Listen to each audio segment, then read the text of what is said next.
I would like to ask you, Miss Dia, how do you feel education has been affected at the moment, especially for the students in Gaza? What challenges do you think they are facing, and what challenges, like, have they changed since the events of October 7th?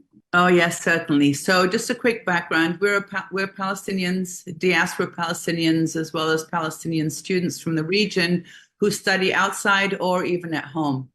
It's a volunteer organization. The students and the board and myself run the program. So I'm just going to represent university education because that's what we focus on. That this is really a catastrophe. As you noticed, as we all know, that education has now been halted, and moving forward is going to be very complicated. So I'd just like to start with some statistics. 88,000 students at university level in Gaza before the war started. 19 institutions of higher education, 12 of which have been seriously, totally or partially destroyed. 555 students had gotten scholarships overseas and were about to travel from Gaza when the genocide started, and so therefore lost that opportunity. We've had brilliant professors, presidents of universities, and many, many students killed. And these statistics were only, unfortunately, available from early to mid-November. So we all know that things are much worse. So, addressing the needs of university students in Gaza this coming year. This is something we all have to look at. The university started 2 weeks prior to the genocide. So the students had already started. They'd paid their fees, and they were getting into whatever level of the years they had left. In previous wars, I understand from our students, I had asked this question, what happens? How does one recover? Our students have lived through 5 wars, for example, by the time they come to us at university level, and was informed that often the schools would go online for a while, long enough for the schools to regroup and be able to continue on as normal as possible. This is clearly not going to be possible for our younger generation. Too much has been disrupted. Students will, in most cases, not have access to their academic credentials to be able to transfer to universities in the region. And if they do, will the regional universities award them with their full transfer credits? This is a concern. The curriculum is different in the region. And the biggest concern is for a student who have spent 3 years going into their 4th and final year.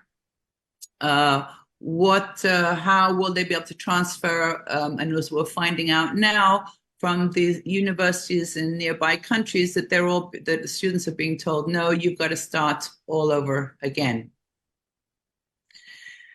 We're thinking initially an online education could be a solution. Students would obviously need access to the internet, computers. They've lost absolutely everything. They'll need the tools for study, and the international community is going to have to step up and help us support this. But till now, we're unaware of plans to address the continuation of their educations. We have not found any government is discussing it, nor any universities outside that we have spoken to. What are the needs of the Gazan students studying in the region? This is another fallout from this catastrophe. For example, there are an estimated 13,000 Palestinians studying in Egypt.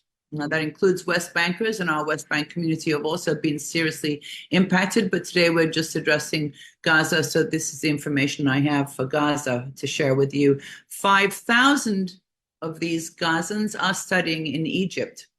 Their tuition, room, and board costs can no longer be covered by their families. Who's going to step up and take care of that?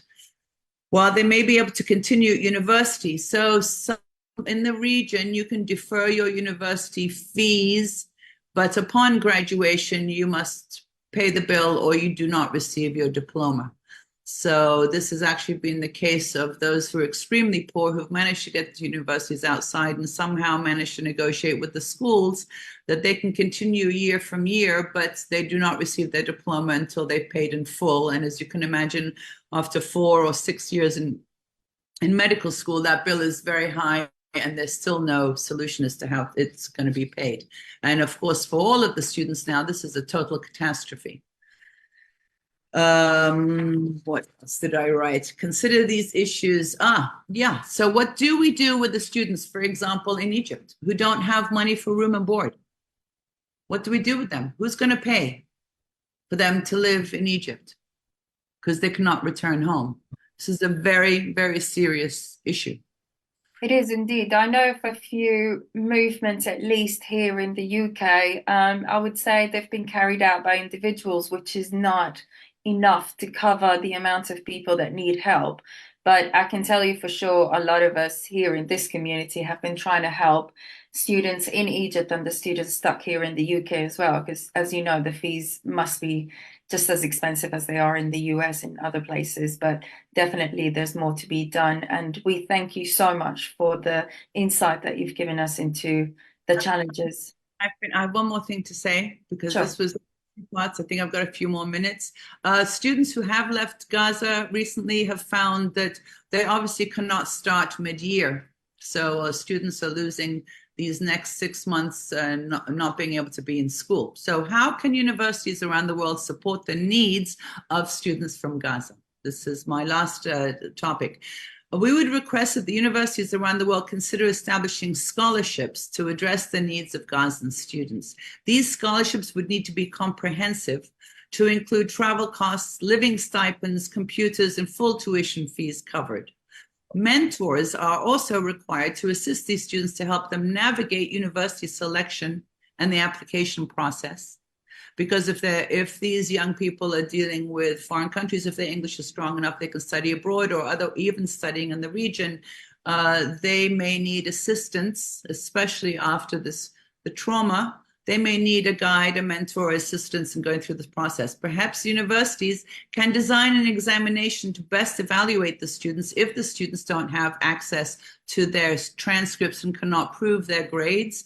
I remember in the Syrian war that nobody stepped up to take care of that. And there was a whole generation of young Syrian refugees who did not get to continue on to university and their education was interrupted.